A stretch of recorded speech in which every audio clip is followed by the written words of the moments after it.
Yeah, welcome back to the Owner Operator Podcast. I'm your host, Austin Gray, and I've got a special guest, Garrett Williams, on the show today. Garrett owns GM Outdoor Services up in Big Lake, Minnesota, correct? That's correct. Sweet. So I came across Garrett whenever I was starting my land clearing and excavation business. Garrett's on YouTube. What's your handle? I think it's just Garrett Williams, Garrett Williams on YouTube, or if you type in G&M Outdoors, anything that comes up. Yeah, so I came across Garrett, and he's a younger guy in his 20s. How old are you right now? 23. 23. Garrett is awesome to watch on YouTube because he's built this business from the ground up. He's got a great mindset. If you're ever in a point to where you think you're busy, just go watch some of Garrett's videos. He's taking like hundreds of calls a day. He approaches it with such a great attitude. But I remember coming across your videos, and I'd watch them at night whenever I was trying to learn how to do some things. I think I came across them whenever I was building our first boulder wall. You're specializing in boulder walls, or that's one of the services that you guys do really well. And so I came across your channel because I was searching for how to build boulder walls. And then from there, your positive outlook on building business and just your approach to, the energy you bring every day, it's infectious, man. So I like what you're doing, and I've appreciated our conversations up to this point. So thanks for being on. I appreciate it. For sure. Yeah. I remember. I have a lot of people reach out. So it goes in waves. Sometimes I'll have 15 people reach out in one day, and then maybe a couple the next day. But I talk to guys in the business starting out, and guys that have been in the business a while. All day, every day, I'm talking to other contractors all around the United States. Like I've built a lot of relationships over the years with a lot of different guys, really from like the East Coast to the West Coast to Florida to Canada. The power of of the matrix of the media of the online. It's like any other tool. You can use it to your advantage, or it can be detrimental depending on how you use it. But my thing with social media, I've always spent more time like creating and making videos than I have scrolling on there. It's fun to see what other guys do, but there's like this like few guys that I really follow pretty closely. But yeah, it's been a ton of fun. Everything I do is with my iPhone. Like I had a camera and I had a microphone, and it was too clunky to carry around, charge the batteries, and download the footage. It took too long. So my time is valuable to me. So I just film with my phone, edit on iMovie, slap on YouTube. It's like I might spend a half an hour editing a YouTube video. If it's a crazy video, I might spend an hour, but I don't have a ton of time. And I've tried 3 different guys to have them edit it for me, and everyone has a different style, and I kind of like them to be a certain way. I like certain I don't like any ums in there. I don't like any repeat of the same footage. There's certain things that I'm not willing to budge on. so far I just edited myself. I am looking for like a really good editor that I can that just watches some of my videos and then can edit them the same. So if you're an editor and you like how my videos are and you can edit them that way, then call me. Yeah, definitely. We'll add a way you can reach out to Garrett in the show notes here. But I want to provide some context for listeners, and then we'll dive into your story. But Garrett started this business from the ground up. They're going to be just under 5 million in revenue this year, or if not at 5 million, right? Yeah, correct. And you started this from the ground up. You are partnered with, is it your brother and sister? Is that right? Yeah. So originally it was me and Marlena. She's my older sister. She's a year or two older. And then I have another brother that's like a year and a half younger than me. So he came and started working for us after we've been in business just about a year. And then as of January last year, so it's been about a year, he became partial owner. He kind of worked his way in. So that's where we're at now. It's really nice. Family, it's nice because they're people and you can trust, so it's not like, some guy, I just met on YouTube. So that's nice. It's, at the end of the day, and you trust each other. There's pros and cons, but definitely we definitely wouldn't be where we are now without the 3 of us. That's for sure. So as of today, you guys offer excavation, landscaping, snow removal. Yeah. What else? What other services? So I mean, like we do a lot of new construction. Like we'll do commercial, landscaping, boulder walls, excavation, utilities. That's kind of the core of it. And then we started a concrete flatwork division this summer. I think it was like June-ish. That's just we have about 5, 6 guys in that crew now, and one truck and a van for all the tools. That's been good. It goes so hand in hand with everything we do. We're always working around the concrete guys, and we've tried a bunch of local companies because people are always asking. People like for residential, they always want someone to build a wall and then do a patio or do a driveway.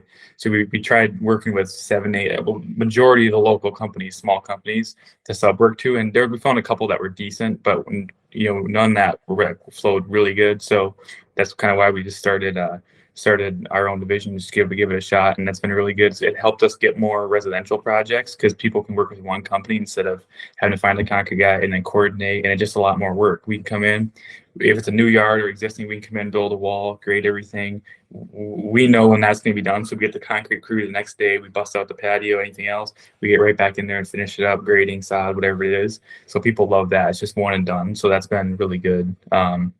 That's been really good this year. I think we did like 300,000 this year in flat work. So 3 or 4. So if we're just starting out, it's pretty good. Next year, I think we goal $1 million for flat work.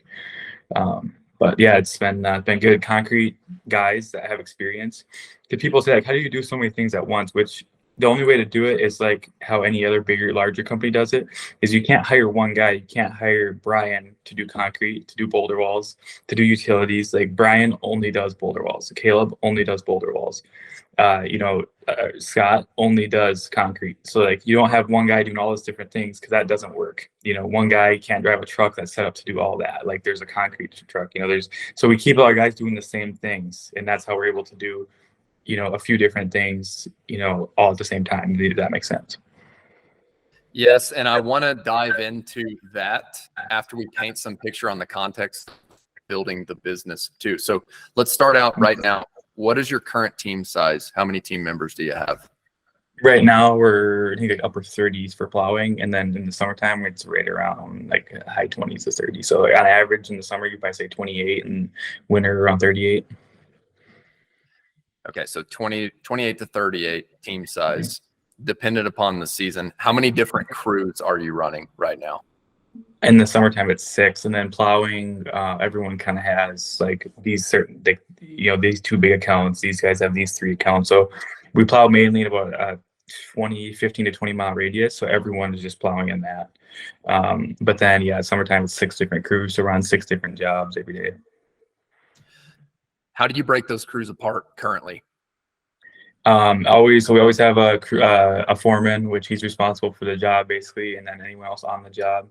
And we have a few guys. We have like 3 or 4 guys that are kind of floaters that operate animal labor, to where like right now today the guys are doing a big job on the golf course. They're doing boulder walls. They're doing a dry riverbed, and it's a lot of material moving around. So like we'll throw, the foreman usually has 1 or 2 guys. So usually I'd say like 3. And then if they're doing a bigger job, they need more labor, they're trying to get something done, then we'll throw, Chase, Mason. We have 3, 4 guys that kind of float around. So we'll kind of, wherever they're needed most, that's where they go to help to get the work done when it needs to be done. So on average, I'd say 3 guys, but sometimes up to like 6. Okay. And out of those 6 crews, what specifically do each of those crews do? Like, so we have excavation. Yeah. Yeah, so we have we also source our own boulders. So in order to do boulder walls really well, at least in our area, it's hard to find a good supplier. Like when you're building a wall, say it's a tight wall, you're like a wall we just did this week, there was like 15 feet between 2 houses, and we're building a wall. It had to be 48 inches from the footing, but it couldn't be more than like 4 feet off the line. So like we have to have 2-foot boulders here. There's no room for any 3 foot, and a foot is too small. So it's like no matter what, we need 2-foot boulders on this job, like because that's what we do. We do a lot of lakeshore work. It's always tight. There's never enough room. So getting the right size and on time is crucial in order to do boulder rolls efficiently. And like on that job also, it's on a lot of our lakes are really crammed. Like they cram the houses so tight. Like, you know, we have more than 10,000 lakes in Minnesota, but a lot of them around the metro, they're all crowded because everyone wants to live on the lake. So like this job, it's like we need our boulders delivered the morning of because there's no room to stockpile them a week in advance because we had to dump them right in the middle of the driveway. And there's other contractors on this new house. So it's like we got to drop the morning of and then get them off the driveway and get them around the back to, you know, build this wall. So timing and size is crucial to do boulder walls quickly and efficiently. So we tried, there's only like two, 3 guys in the metro that haul and supply boulders, and we tried them all. The one guy, Derek, we did pretty good with, but then you know, a year or two in, it started to get like, hey, you know, I'll be there at 10 a.m. and he'd show up at 2 p.m. and the rock could be twice the size. They'd be 4-footers. It's like these 4-footers aren't going to work. So now you got to load these back up or not dump them and then go with the right size. Like you just ruined the day. And like, you know, we were not going to be able to get that done that day because we didn't have the right size and they were late. And that just didn't work for us. Like we didn't have control. So we went out and started looking around. Now we source all our own rock. So we have a guy, Travis's crew.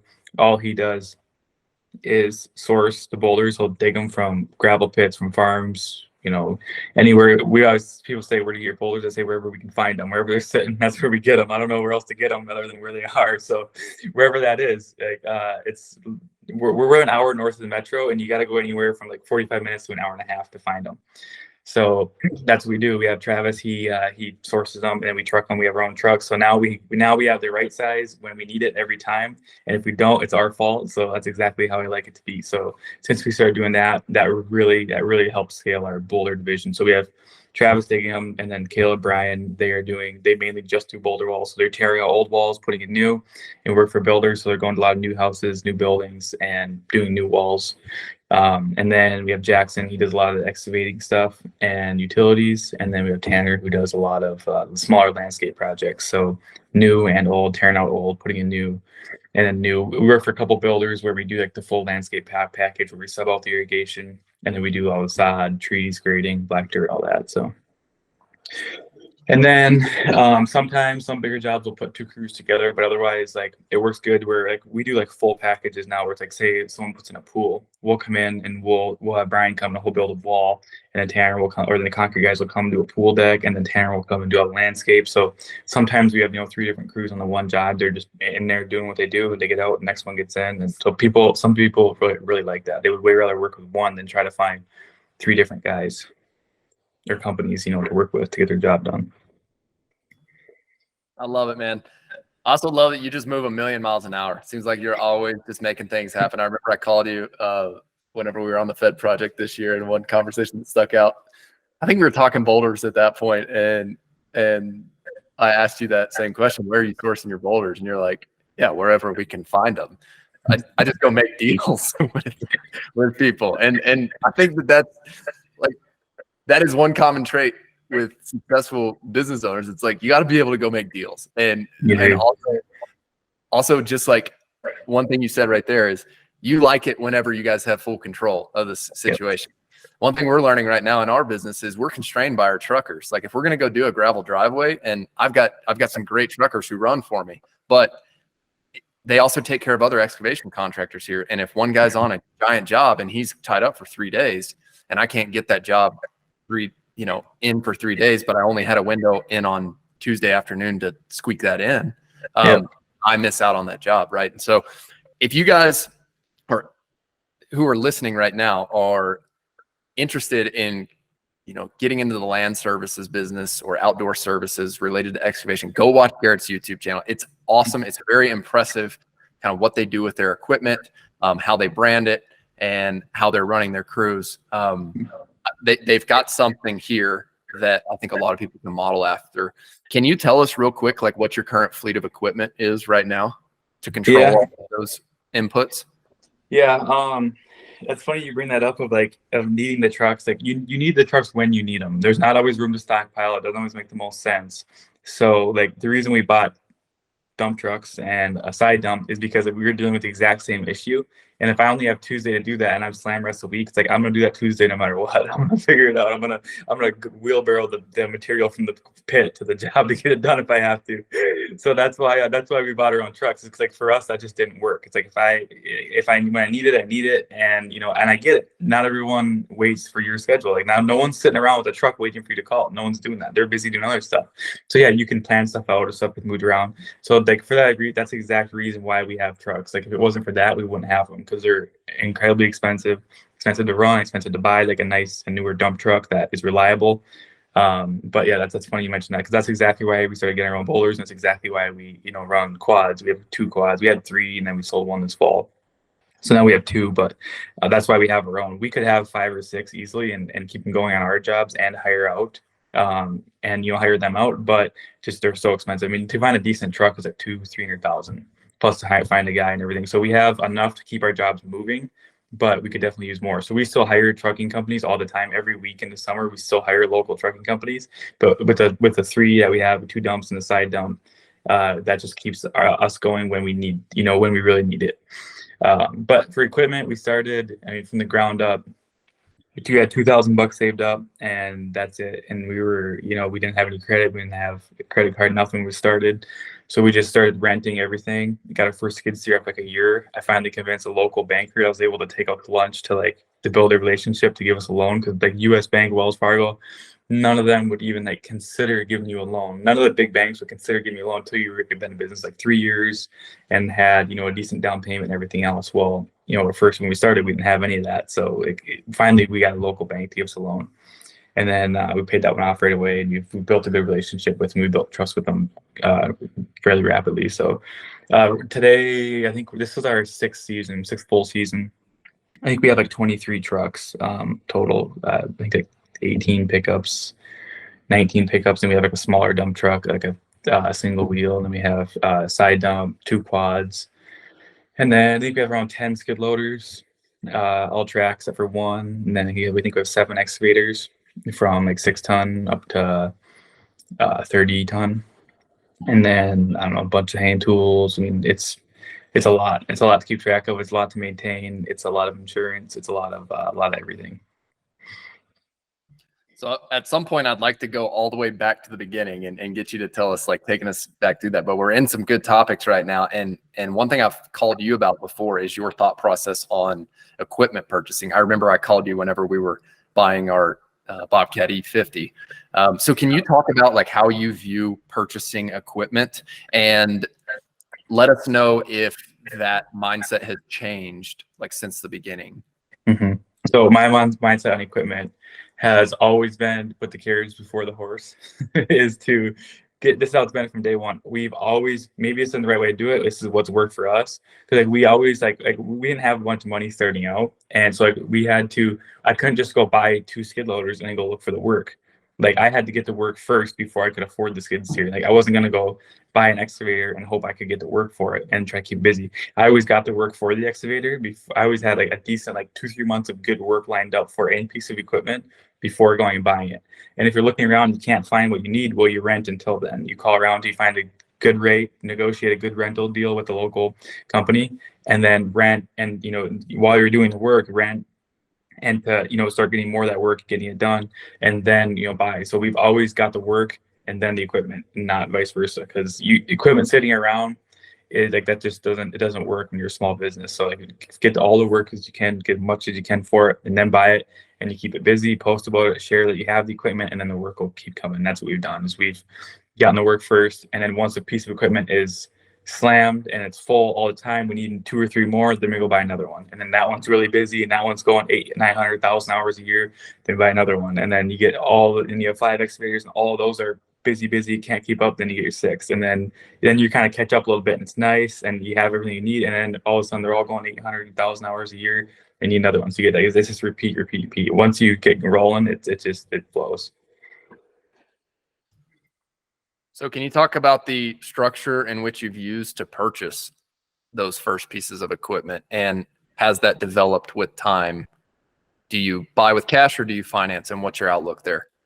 Yeah, there's a million ways you can do it now. There's so many lease programs and buy programs. The one thing I'll say is there is no interest free. Interest free is nothing. No matter what, if the bank is giving you a loan, they're going to make money on it. They're not just giving you a loan to do you a favor.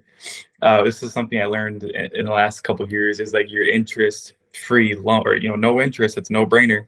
Well, so let's say that machine's 100,000. If you walk in there with cash, you're not going to pay 100,000. You're going to pay about 85 or 90, because what they do is, with interest free, is they mark the price way up, and that's where they make their money. No bank is ever going to give you a loan for free. Like, I always remember that. Like, they don't owe you a favor. They're not going to give you it for free. They're not going to take liability and risk on you for nothing. So the zero down, zero interest is never as good as it seemed. That's what I've learned buying, over 50 pieces of equipment now in the last few years. So what we do is, I don't like to rent because it's so much hassle picking it up, dropping it off, fueling it up. It has to be back today. We only rent what we absolutely have to. So if we have more than about 250 hours of work for it in a year, then we buy it.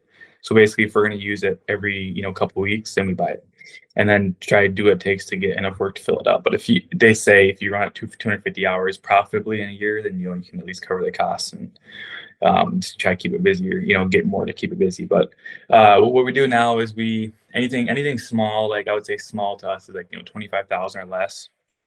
We'll either buy cash or we'll put it on the credit card and pay it off in like a month. Anything more than that, we'll finance, and then we try to make double payments on everything in the summer. So if we take a 5-year loan on a skid loader, we try to pay off 2.5. Excavator, the same. So some of the bigger ones, like the trucks, like a dump truck, like we got a new Peterbilt 567 this year. I think we did like a new piece of equipment like that. I think you can finance with like 6 or 7 years. So we put some money down and then try to pay double payments while it's working, and then just make the minimum payment in the winter and then back to that. So we try to pay everything off in like half the time. That way you're ahead on equity. Like all these, like the industry that we're in, it's expensive. It's expensive. Like, so you can build equity in vehicles. You have $100,000 tractor that you have paid off. Like that's equity driving around that you can, if you want to sell that and upgrade, you can put all that into the next one, or there's things you can do once been around for like all of a sudden you've been in business 6 years, like you start having some stuff paid off. Like we paid double payments. Like now all the stuff we have at 3 years old, it's all paid off. So we lease a little bit. We finance. I like to just buy because you have the most. You can do whatever you want with it when you own it. I can sell it today. I can keep it. When you have a lease, say we've done some like 5-year leases. The payments are really cheap and it looks great up front. But then you're 3 years in, and you have to make all the remaining payments, and then whatever that buyout is. Okay, now I want to sell this excavator because we want to upgrade it. Well, now then it's harder to get out of the lease. You can sell it. You just have to make sure you cover the remaining payments and whatever the balance due is.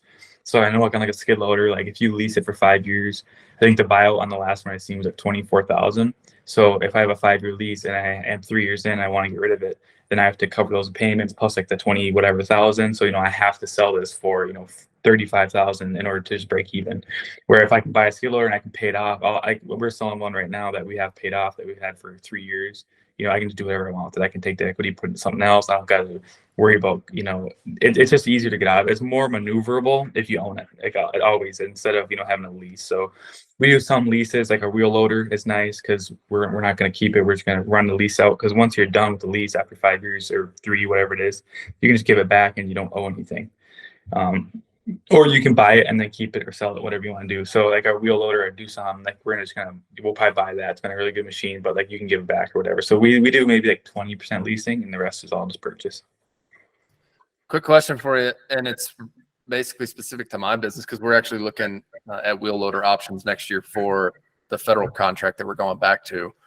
Are you able to buy Doosan equipment through your Bobcat rep, or is that a complete specific?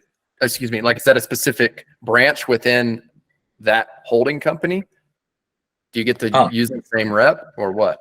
Yeah, there is. So we have a dealer. There's a Bobcat and Doosan dealer literally like a half mile from our shop, which is why people are like, why do you buy a Bobcat? Well, there's a dealer a half mile away. So parts and everything, it's a no-brainer. We can buy a new skid loader and drive it over to our shop. Like that's why we ran Bobcat, and I was most familiar with it when we started. So I stuck with what I know. And we are going a little bit more towards Cat. Believe it or not, Ziegler Cat, our local dealership, the closest one is like 40 minutes, but they just bought a massive building facility like 2 miles from our shop. and they're going to open like in early this year, early 2024. So that is like, for us, it's so nice. Parts, everything is all a couple miles away now instead of 40 minutes. So that's a big deal. So if we see more white guide equipment in our fleet in the future, that's why, because they moved right in. It's perfect. But yeah, I think it just yeah, whatever. I mean, whatever works for you at the time. You know, do whatever you can. We bought a lot of used starting out, and then eventually worked our way up to new, because if you have a lot of work for it, you definitely need new. Yeah, definitely. So take us back to the beginning. I get this question a lot. Whenever I'm starting a business, how long do I need to rent? And then at what point do I need to make that first purchase? So whenever you are ready to make that first purchase, you kind of outline the timeline there. So rent until you get enough work for it. Yeah. I think I bought that E50 after I had the E50 on rent from a rental company for 2 months straight of rental. And That's then exactly what we did. Yeah. And then I called you, talked about it. I'm like, hey, what's your approach on this? We had the federal contract in the pipeline, and you're like, no brainer. Like, pull that trigger. You're going to make a ton of money with it. Right. And we did. And it was a great decision. But whenever you're buying that first one, can you take us back to what financing structure did you use, and how did you guys set that up in the beginning? Yeah, I can do that. So to kind of bounce back to your previous question, yeah, that the dealer right by us does have Doosan and Bobcat. So it's like, if we finance through PNC, we can do Bobcat or Doosan. So yeah, they kind of are hand in hand. It's the same sales guy that we can get either or. But I know there's some dealerships that don't carry Doosan, Bobcat dealerships that only have Bobcat or whatever. So it just depends on your area and what your local dealer has. But yeah, for our first skid loader, we rented like the first year and a half or so. And then it was kind of just a racket. One would break down, you have to get another one, and then it's an expensive monthly payment. I think rental is more meant, in my opinion, rental is like you're doing a one-off job, or you go do a job 4 hours away and you don't want to carry your equipment that far. So you can just rent local, use it for a week, a month, whatever, and bring it back. Because what you pay for rental is ridiculous. Like $4,000 a month for a new skid loader to rent. And then, if you go over on hours, they're going to charge you more. And it's just like, they're always nickel and diming it, it seems, which I get it, because they're only renting it to make money. They're not renting it to you to give you a favor. No one owes you nothing. So like, they're there to make a buck, and that's what they're doing. So like, you can rent a skid loader like $3-4 grand a month, a new track machine, or you can go buy one for $1,000 a month. It's like, yeah, then you have that debt, but it's costing you, a quarter of, and you still got to pay for fuel. And if you back into a tree and dent the door, you still got to pay for that. Like, you're still liable for the machine. It's not like when you're renting, you can just do whatever you want and trash it and you don't got to pay for it. Like, you're still 100% reliable for everything. So that's what we did. We just rented, we rented until as soon as the local bank would give us a loan for a new one, because we had the work for it and we didn't want to buy an old clunker that we're constantly fixing, because every old machine has a lot of problems. They're all the same in that way. If something's 20 years old and you're using it all day, every day, you're going to have a lot of issues. If you're using it an hour here and there, you probably won't. But for us, we're using and abusing it 12 hours a day. So we need something reliable. So that's what we did with our first skid loader. After a year and a half, we finally made a connection with a local bank. He gave us a loan at high interest, but we didn't care. We just happy to have a loan, start building credit, got it paid down right away. I called him like a year later. I was like, hey, I know you gave us high interest on this loan. Because all numbers, everything for sale is negotiable. Nothing's set. So like, I called him like a year later. I was like, hey, can you give us a better rate on this machine? And I know you were a little skeptical at first, which I don't blame you. I would be skeptical too if I were you.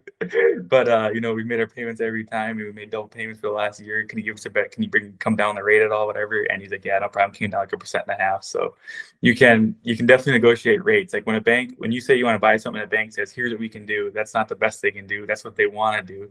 So I always be willing to ask and just like, hey, can we get this down? Or anything we can do here?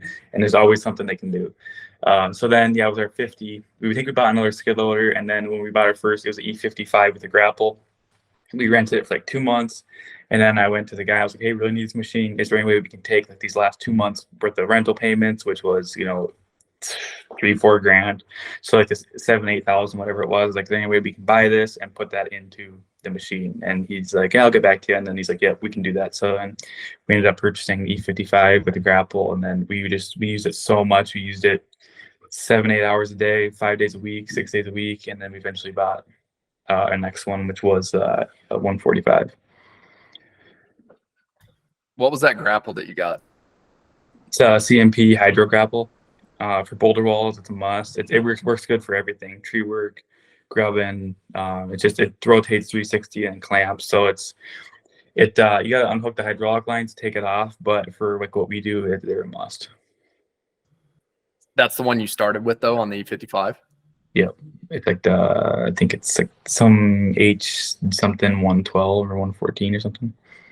Yeah. So my friend started an excavation business over in Steamboat, and I brought him in as a subcontractor on the federal project, and I showed him your videos, and he ended up buying the CMP, and he brought that in on the Fed project, and that thing is so awesome for tree work.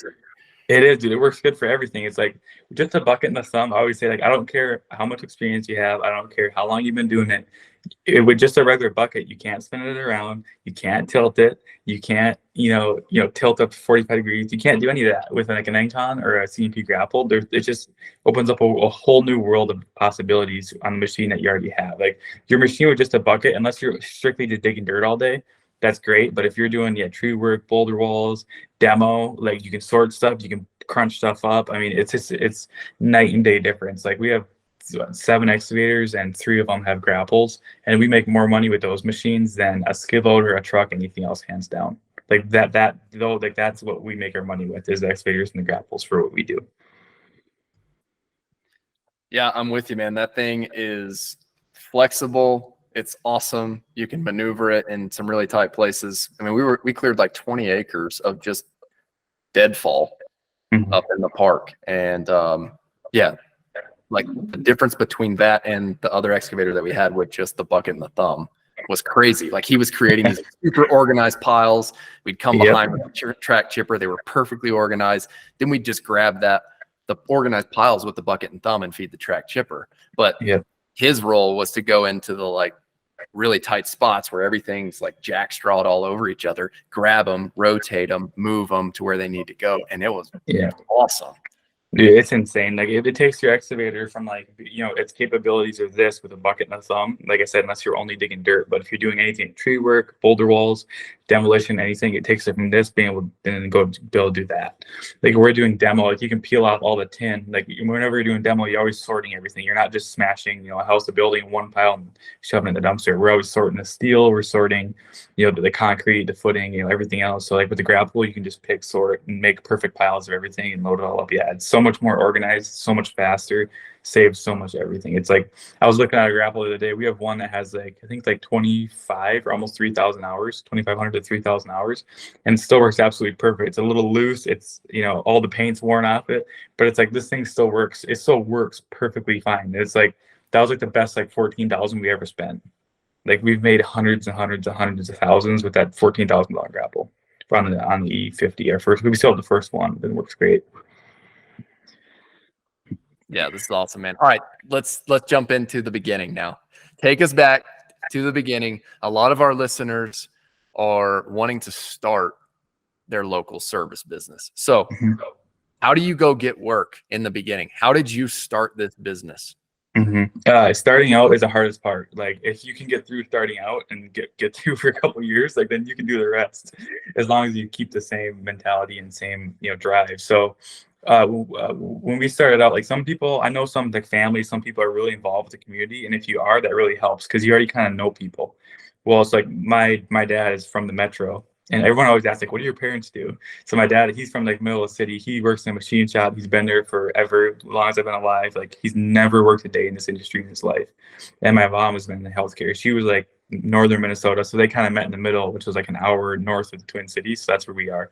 Little town of Big Lake, it's like 10,000 people. The town that we're in, there's not a lot in, but within a half-hour drive, there's a lot of opportunity. So we started out, I was 17, Marlena was 20, 19 or 20.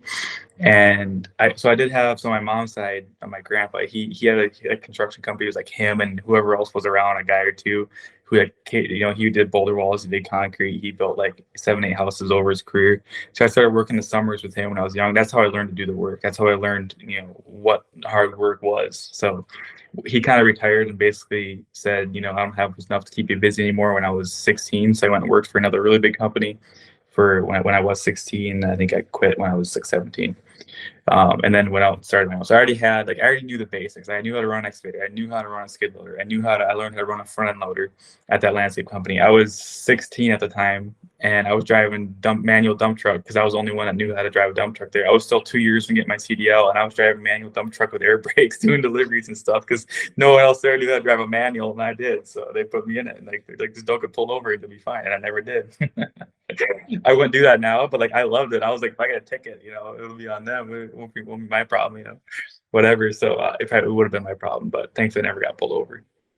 But so I just knew how to do stuff, and I loved doing the work. I always worked as much as I could. When I worked for other companies, like my goal was always to be the best employee they ever had. I was always looking at ways I can improve to be as quickly, as efficient as possible. Like I was always trying to make the company as much money as possible, even though, I never been doing it for the money. It wasn't like, I always just loved the work, and I just enjoyed it. So then I started in July. Me and Marlena, we started in July. We filed the LLC. It was like $400-500, and we had like no money, so we had to be smart. We couldn't just go and start marketing everywhere and just start doing all this stuff because we didn't have any money. So I remember getting to work, and we didn't know anyone in the community either. I worked, northern Minnesota some, and we were all homeschooled. So like I wasn't involved in I didn't know anyone. Like I didn't know anyone. It's like if you right now came to, if you flew to California, to San Diego, and went to try to start a company, you don't know anyone, you have no connections. That's how it was. Like I wasn't involved with our local community. I didn't know anyone locally. Very few, like just a handful of people. So I went out and we got a website, or we started Facebook for free. Got a website. Marlena built a website, like Wix, like $100-200, and just like took some pictures we had. And I've always took pictures of everything. I've always taken videos of everything I've been doing way before I even had the business, anything. So I just take a ton of pictures of the work, of the process, started making some videos right off the bat. And then the first job came from Facebook. So you can make a Facebook business page for free. You can pay to boost ads and all that, but you have a half an hour and a few pictures, you can create a Facebook business profile. It's not rocket science. So our first job ever, I'll never forget it, was a little landscape job. It was like $2,000. I remember I got the job. I was so excited because that was the first job ever. And our second job was actually a referral from them. And then so I went and did that job. That was like a week. And then during that week when I was working there, it was a paver job. Then we started on Home Advisor. Someone had mentioned Home Advisor, and back then it's not what it was then. But I'll never forget it. I remember someone said, "Oh, you can get instant leads off Home Advisor." And I was like, "I never heard of that." I'm like, "What's Home Advisor?" And I remember we looked into it, and it was like $500 to sign up, and then it was like $20 to $80 per lead. And I'll never forget it. We're like, at the time we didn't have $500. We're like, we'll put it on the credit card and we'll hope for the best. And if we don't get any work, we're screwed. Hopefully we get some work and we can pay it off. We legitimately didn't have the $500 at the time. So then we've got a Home Advisor, and we instantly started getting leads for jobs. So as soon as I would get the lead, I would call the person, I'd run out there, and we ended up getting a decent amount of work from it right off the bat. And that really helped us. It was because it was instant work. It's like you got to pay for it, but you can instantly get leads, run out there. I mean, you're not guaranteed the job. You still got to bid it and and work out a deal with them. But we instantly had leads, and I don't know what other way to get leads instantly. If you need leads right now, you could get them from Home Advisor. You just had to pay. So because it's free for the consumer, a homeowner goes on there, wants a boulder wall, they go on there, type in their info, and it goes to 5 different contractors. Majority of them aren't even going to reach out. So it is somewhat competitive, but it's not super tough to beat the competition around here. Just do what you say you're going to do, answer the phone, and you stick out. So I think that's how it is in most areas. Everyone's so busy and over promises and under delivers on the regular, and we've never been that way. So that's how we got a bunch of work, and then we took good care of everyone. Always did what we said we're gonna do. Always stood behind our work, and then started building our core base of customers. And then just done a lot of advertising, done YouTube, Instagram, done some billboards. Now we kind of do a little bit of everything, and it helps. A lot of our best jobs still come from referrals, but if you want to really go quick, you have to do some advertising. If you want to stay small, you don't have to. There's a lot of guys that don't do any. It's all referral, word of mouth, and they're 5, 6 guys, and that's all they ever grow to. That's fine. But if you really want to scale, you definitely got to do some advertising. How did you bid those first jobs?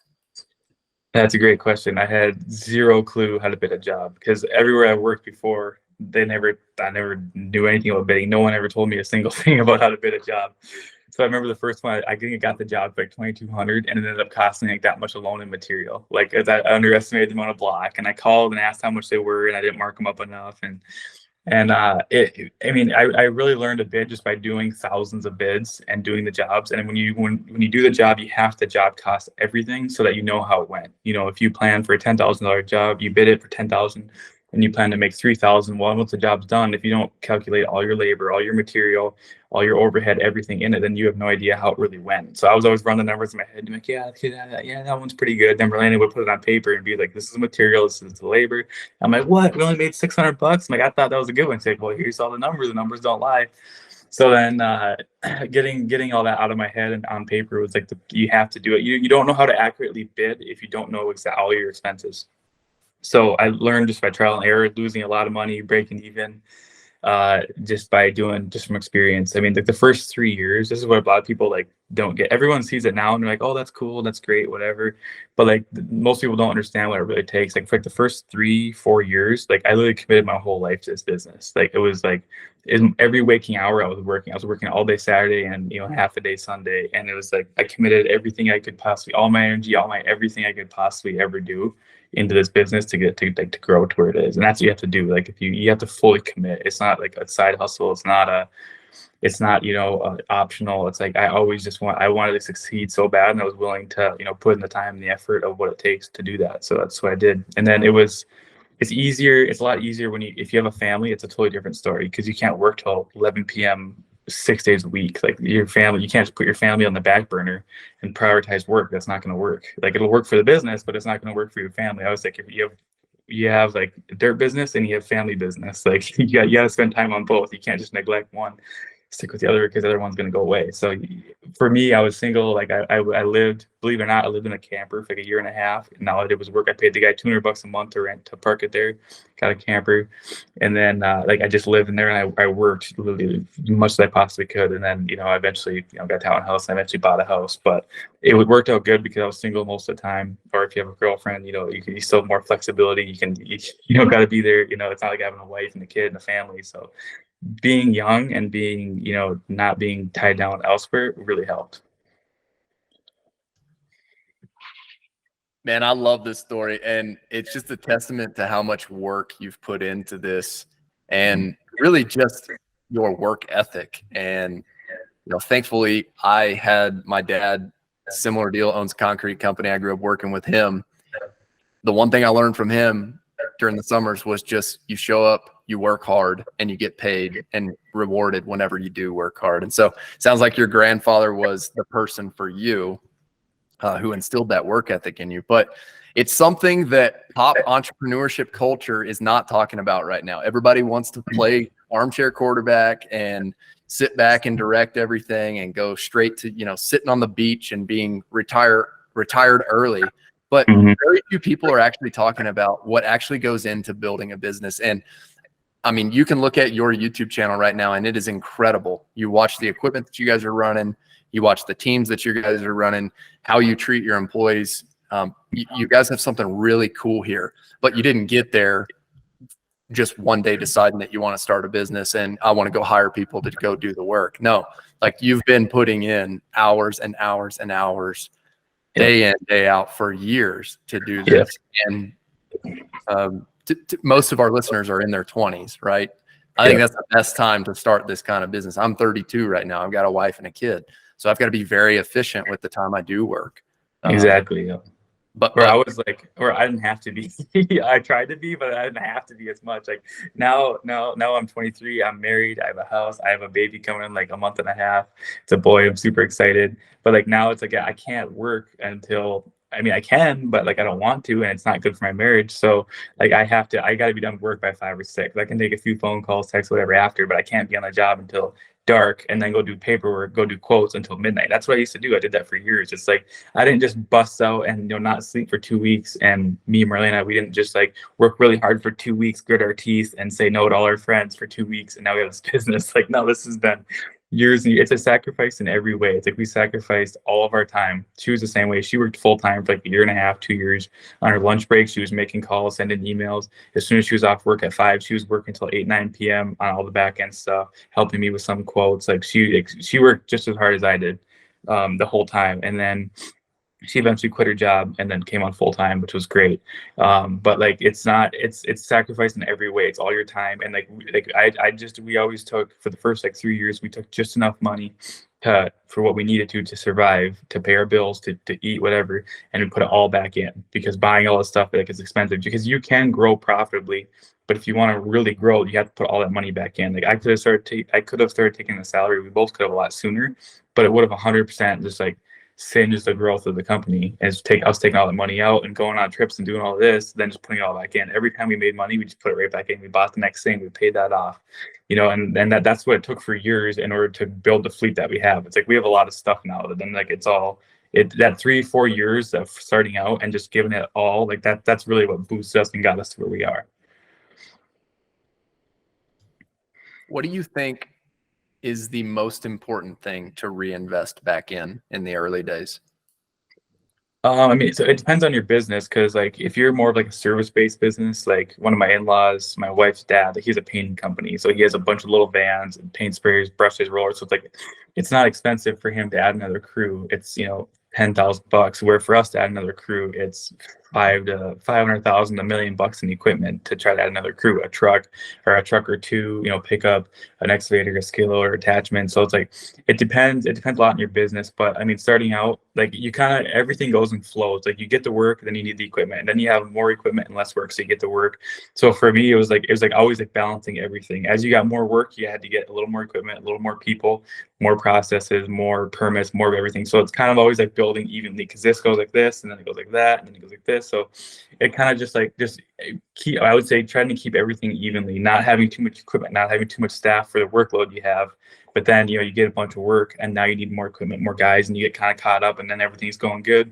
Then you get a bunch more work, and then, so it's just building everything evenly, because it never goes evenly on its own. You know what I mean? That always kind of goes in flows. Yeah. We've already talked equipment buying as far as a reinvestment perspective. Let's talk people. How do you find people? You've decided that you want to reinvest in growing the team. How do you recruit? That's everyone's biggest struggle. No, I don't think anyone's mastered it. Some people have done really well with it, but people are not equipment. I can buy a piece of equipment and I can use and abuse it 12 hours a day, and it's always going to be there, and I can do whatever I want with it. I can bring it here, I can bring it there, I can do whatever. And yes, it'll break down and it'll need repairs and whatever, but it's not like, they're not people. So people, we've always tried to treat all of our customers, all of our employees, how we want to be treated. Like, they have a day, for whatever reason they want a day off, we give them the day off. Like, people are not equipment, so you have to, I mean, everyone has strengths and weaknesses, and everyone, I always think, I think about it this way, like, every person is going to have a couple bad days a year where they have something in their personal life. So the more people bring on, the more guaranteed bad days you're going to have in a year.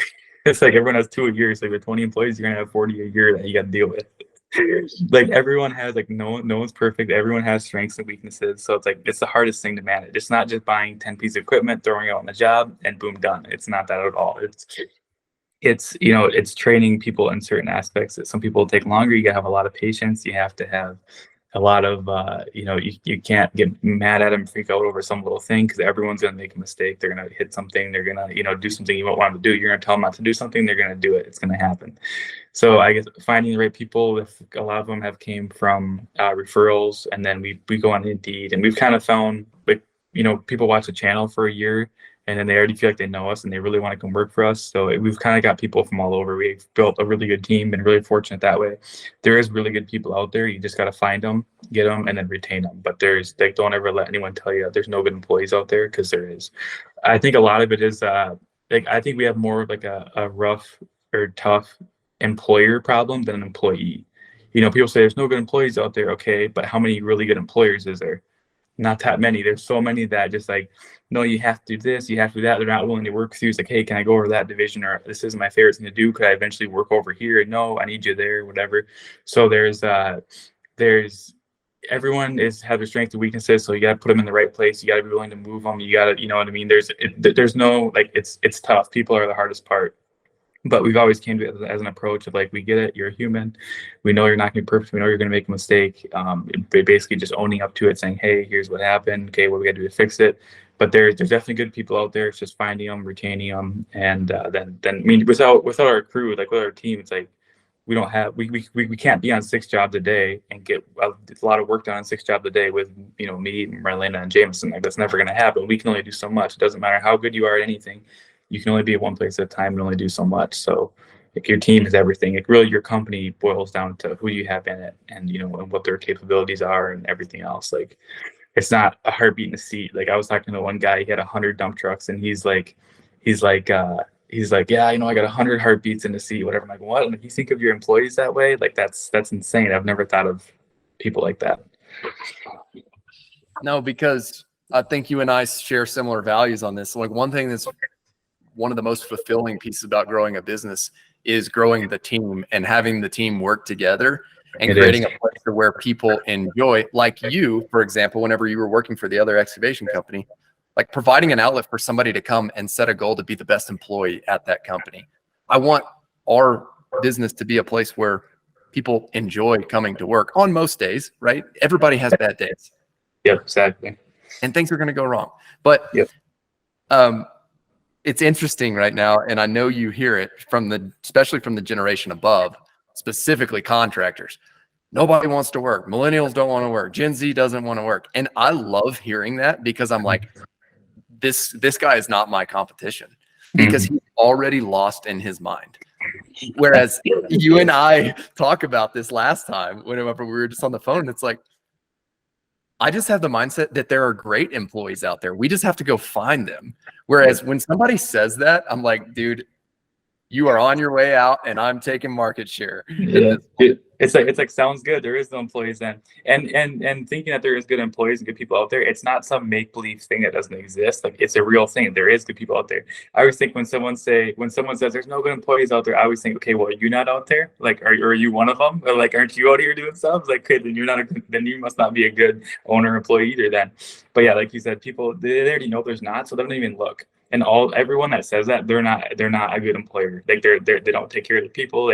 They expect the world from an employee that they're paying $15 an hour. It's like, no, that's not a fair trade there. It's like, we don't compete with those people at all. And I always think it's hilarious when people say that. Another thing is when people say, oh, the younger generation, millennial, whatever, they don't want to work. It's like, I always say, okay, who raised them? Like, who raised them? Like, your generation is who raised them. So whose fault is it? You can't expect a kid to grow up and just automatically want to work hard, have good work ethic. It needs to be trained. A kid can't play a video game until he's 18 and then go out and work. If all he's ever done, he has no real world experience and no work ethic, like up until he's 18. The day he's 18 years old and one day, he doesn't have work ethic. He doesn't have experience, doesn't have anything. So it's like, you have to get kids working, like, people got to start working part-time when they're 15, 16, 17, whenever they can in the summers. When they're 18, like, then go work full-time. You have to put in the work. You got to get the experience.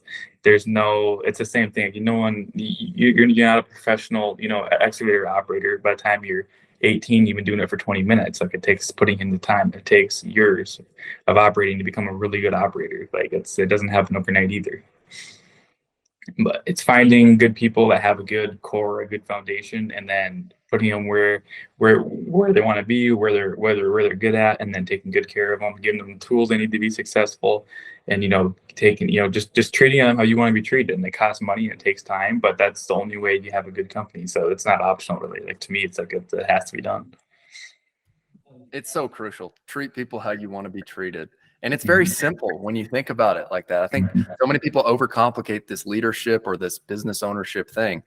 At the end of the day, yes, you may be the person driving the ship or setting the vision, but it's your job to create a team where people enjoy coming to work together with each other, and listening to those people oftentimes leads to that person being more productive. If that person tells you they don't want to be in an excavator, but they like driving a loader, my perspective is, I'm going to figure out a way to move them in. Hey, man, work with me for like the next month, right? We'll do our best to get you into a loader as soon as I possibly can. But can you help me out for the next month here, right?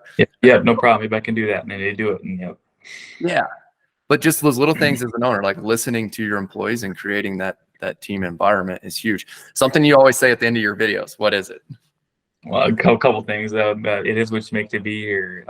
In order to get results someone else is getting, you got to do things someone else is doing. I mean, don't go do the same thing you see everyone else doing and expect a different result. Like, it's not going to happen. You gotta, you gotta take the leap. You gotta be willing to try things that everyone else isn't doing. You got to be willing to take the plunge and, be willing to accept whatever does happen. That works, that doesn't work. Like, there's so many different things of, like, you see online, like, oh, this guy's doing that. Okay, you never know someone's like in their industry, in their area. Just because you see this working for that person doesn't mean it's going to work over here. The only thing that'll work is like, there's never like a perfectly even playing field. The only perfectly even playing field is you treat others like you want to be treated, because like you're gonna, you have to reap, what you sow. So like that's everywhere. But like just seeing people do certain things, it's not always gonna work for you. Like you have to get out there and try it. You got to get out there and put in the work. Try, using that vehicle or that marketing thing. Just because it works for that guy doesn't mean it'll work for you. So you got to get out there and see what does and doesn't work for you in your industry, in your area, time of the year, everything. Okay, we're going to reiterate those. It is what you make it to be. Mm-hmm. And also, what's the second one? In order to get results no one else is getting, you got to do things no one else is doing. I love that mindset. Guys, this is Garrett Williams with G&M Outdoor Services. Garrett, thanks so much for being on the podcast today. For sure. It's been fun. It always feels like a second goes by in a blink of an eye. I know it does. I looked up and we're at the top of the hour here, and I told you that we'd cut it at the top. But man, your mindset is infectious. The energy you bring is awesome. I only wish you the best up there in continuing to grow your business. You've created an incredible business up there, and I think a lot of people can learn a lot from you. So Garrett's on YouTube at Garrett Williams. What's the handle? I think just Garrett Williams or G&M Outdoors will come up. I think if you just type in Garrett Williams, it'll come up. We'll put the direct link in the show notes. Anything else you want to add for the listeners? No, I think just take accountability and put in the work. And there is no shortcut. There is no quicker way around. You got to put in the work. You have to do what it takes. I mean, don't be entitled. Don't expect the work to come to you. Don't expect the good people to come to you. On their own. You got to do what it takes to put yourself in a place to where you can get that. So just put in the work. There's no shortcuts, and it'll be what you make it to be. If it's not working out, it's on you. And if it is working out, it's on you too. So figure it out. Figure it out. Well, there you have it. Thanks so much for being on, Garrett. Sure. I appreciate it. Yeah. We'll let's do another one here in the spring, or do one about snow or something here soon. Yeah, we'll do one about snow plowing if you're down.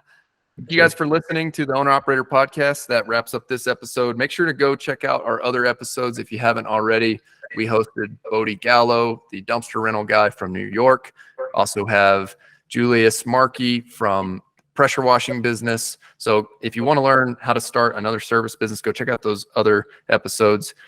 If you're just looking for mindset tips and sort of how to approach starting these businesses, go back and re-listen to this episode and go check out Garrett on YouTube, as you will be motivated after you watch his videos. I can guarantee that. Thanks for listening. We'll see you in the next episode.